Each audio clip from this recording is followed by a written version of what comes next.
Olá, meu nome é Mônica Tim de Carvalho, sou mestra em gestão educacional e trabalhei por mais de 25 anos na função de gestão em escolas privadas, no caso aqui da cidade de Porto Alegre.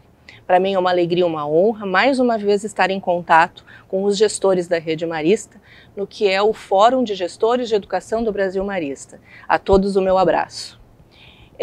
Eu vou compartilhar com vocês uma inquietação que pautou praticamente todo o exercício profissional da minha carreira, que era a seguinte questão: em sendo os professores fatores críticos de sucesso da educação, e a gente sabendo que nenhuma escola será melhor do que for o conjunto dos seus professores, por que os gestores, no caso diretores de escola e coordenadores, não colocam muitas vezes no centro da sua pauta e das suas preocupações a formação continuada dos seus docentes? Me chama muito a atenção porque a gente sabe que outros investimentos, como investimento em tecnologia ou infraestrutura, que são importantes, se não forem feitos à base de um investimento na formação de pessoas, o que nós veremos é um conjunto de salas pouco utilizadas, laboratórios vazios, bibliotecas sem frequentadores, software sem usuários, laboratórios às moscas.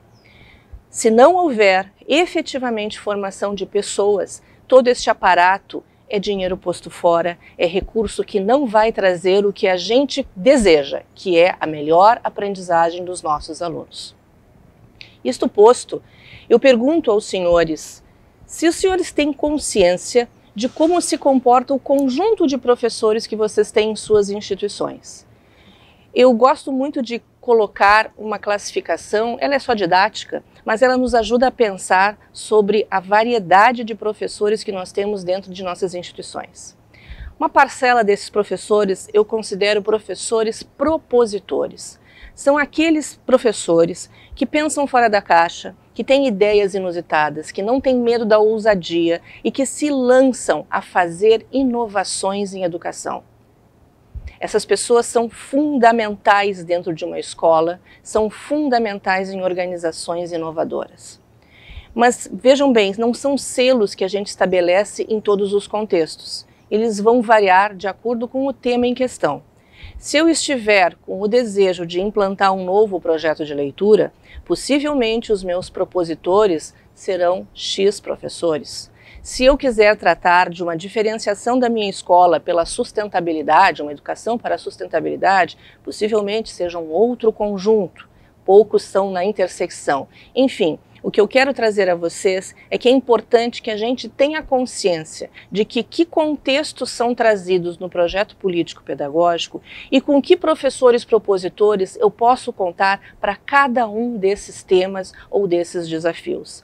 Tratem bem os seus professores propositores. Às vezes eles até incomodam, porque eles são inquietos, são questionadores, mas sem eles a gente não consegue colocar luz nova ao projeto político-pedagógico e aos fazeres da escola.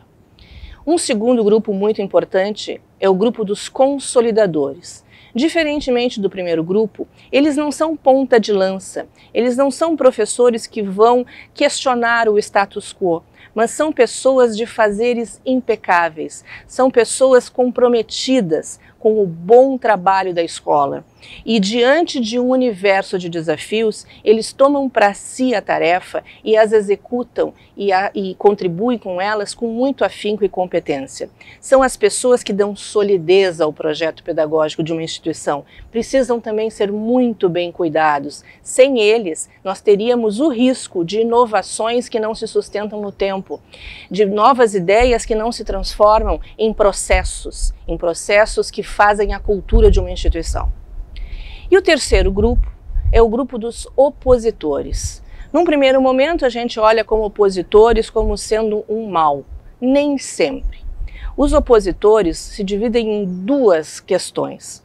aqueles que são questionadores, que não se contentam com informações ou explicações fáceis, que têm enorme compromisso com o bem-estar das crianças e da instituição, mas eles não vão comprar barato uma nova ideia. Eles vão perguntar, eles vão questionar, eles vão indagar e muitas vezes vão se contrapor a esta nova ordem.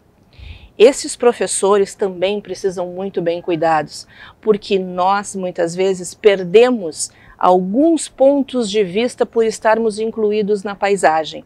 E estas pessoas são aquele grilo falante, aquelas pessoas que nos deixam pensar melhor sobre as opções e as decisões a serem tomadas. Mas há, infelizmente, também o grupo dos opositores que não está associado ao fazer da escola, à busca de seu bem-estar. São pessoas que, infelizmente, concorrem contra a estratégia, não querem perder as suas posições de poder.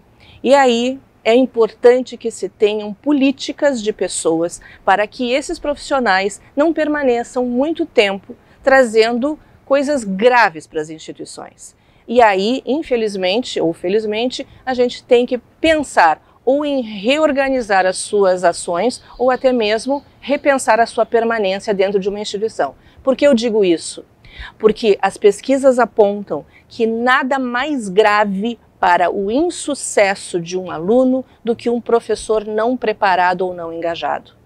A gente faz com que as crianças até, entre aspas, desaprendam. Pessoas com percentil 50 diante de um professor de más práticas pode baixar o seu desempenho, enquanto essas mesmas crianças ou jovens de percentil 50 de desempenho, quando em contato com professores de destaque, elevam para 75% ou mais o seu desempenho em relação às expectativas de aprendizagem.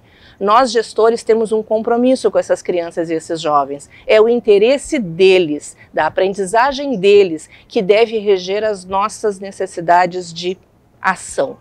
Então, é importante que a gente tenha este mapa dos nossos professores. E isto feito, é fundamental que se estabeleça, então, um currículo corporativo. Como eu vou incentivar e trabalhar com os professores propositores, os consolidadores, e que elementos de discussão ou problematização eu vou trazer para aqueles que são os opositores. E como eu vou estabelecer uma linha de raciocínio que, de fato, faça o compromisso da aprendizagem acontecer, que ele seja uma realidade, não apenas um discurso vazio. E aí eu digo aos senhores que existe um elemento que, infelizmente, ainda está completamente fora na maior parte dos currículos corporativos de nossas instituições. É a avaliação do impacto da docência. A avaliação do impacto da docência na aprendizagem dos alunos ocupa, nos melhores sistemas de ensino no mundo, prevalência na pauta dos gestores educacionais e hoje já está incorporando as práticas pedagógicas e de gestão do pedagógico nas instituições de ensino. Nós, no Brasil, precisamos incorporar isso às nossas rotinas. Basta de dizer que o problema da não aprendizagem está na falta de pré-requisitos, que o professor anterior não trabalhou o suficiente. Basta dizer que a não aprendizagem é problema exclusivo das famílias que não acompanham, não isso, não aquilo. Basta dizer que o problema da aprendizagem é que as crianças têm dificuldades, que elas são inquietas, que elas não prestam atenção. Basta dizer, porque nós sabemos o impacto que um bom professor tem na formação dos seus alunos. Então, independentemente de como ele lhe tenha chegado, é importante que o professor verifique e acompanhe que do estágio 1, ele, com a interferência, com as intervenções dele, professor, essa criança chegou a um estágio 2. Este gap entre o estágio 1 e o estágio 2, que é fruto do impacto do professor neste processo, é que deverá ser acompanhado e avaliado. Nós precisamos instrumentalizar nossos professores a aprender a fazer a avaliação do seu impacto na aprendizagem dos seus alunos. E por fim, gestores, eu deixaria a questão seguinte. Nós, gestores, seremos bem avaliados por quanto forem ótimas as aprendizagens dos nossos alunos. Não é por outros quaisquer motivos. Se nós efetivamente fizermos a diferença na vida dessas crianças, a nossa gestão terá sido exitosa. Então, invistam prioritariamente na formação de professores, porque é o elemento-chave para a qualidade da educação. Um forte abraço.